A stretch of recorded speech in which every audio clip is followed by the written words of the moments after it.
Baik, terima kasih atas waktu yang telah diberikan kepada saya. Di sini saya akan lanjutkan presentasi mengenai laporan hasil praktikum yang telah kelompok kami lakukan.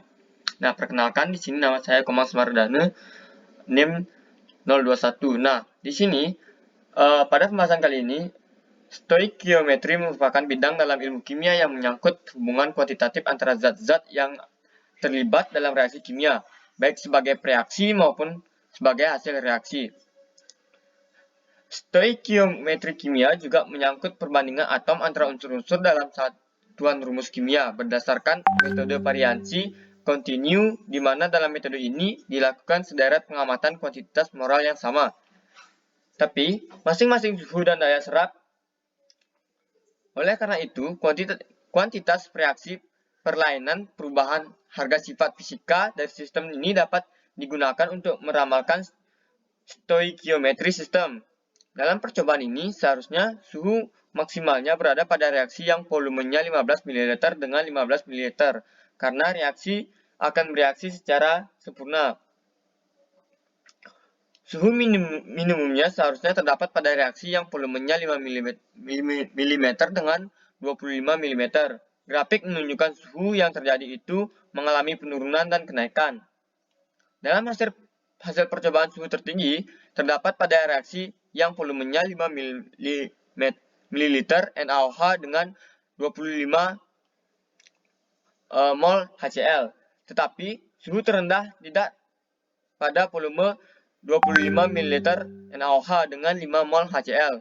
Aplikasi dalam bidang pangan dari stoikiometri adalah untuk mengetahui perbedaan suhu dalam suatu larutan, untuk mengidentifikasi suatu senyawa dalam peracikan pangan, untuk mengetahui dan menentukan kadar molaritas dalam bidang pangan, untuk menentukan normalitas dalam bidang pangan, untuk menentukan fraksi mol dalam peracikan pangan.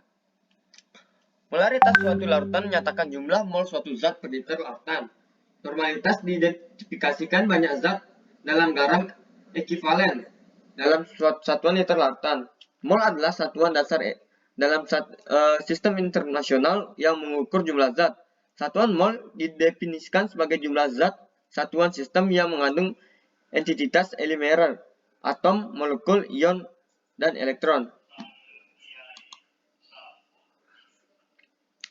Dalam reaksi penetralan asam kuat dan basa kuat, jika larutan asam dan basa direaksikan, maka dihasilkan garam dan air. Persamaan reaksinya dapat dituliskan sebagai berikut. Asam plus basa menghasilkan garam plus air, di mana asam dan basa sebagai reaktan dan garam plus dan air sebagai hasil. Jika HCl dicampurkan dengan NaOH, maka ion H+ dari HCl akan bereaksi dengan ion OH- dari NaOH membentuk air atau H2O. Reaksi ini disebut reaksi penetralan, sementara Cl- dan HCl akan bereaksi dengan ion Na+ dari NaCl membentuk garam NaCl.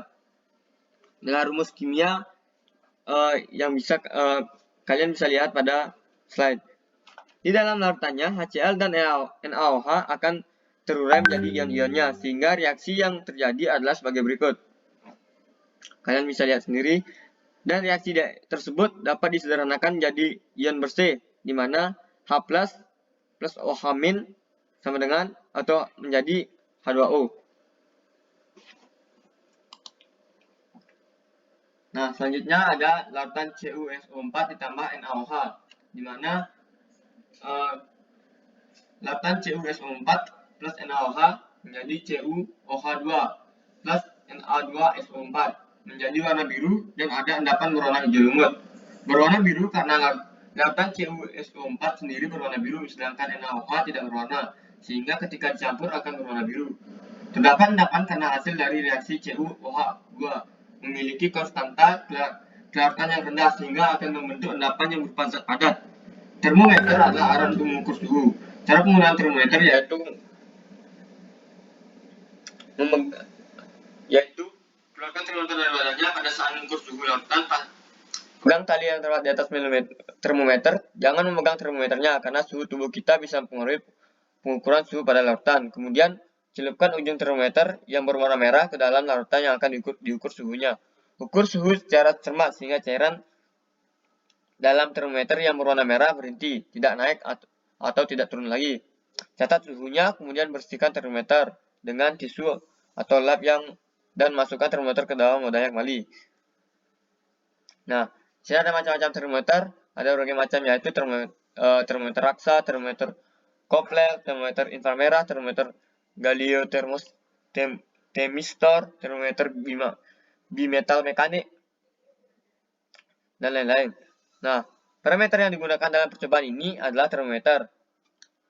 Tmax atau suhu maksimal adalah suhu maksimum yang didapatkan pada larutan yang diukur, sedangkan Tmin atau suhu minimum adalah suhu paling rendah dari sebuah larutan.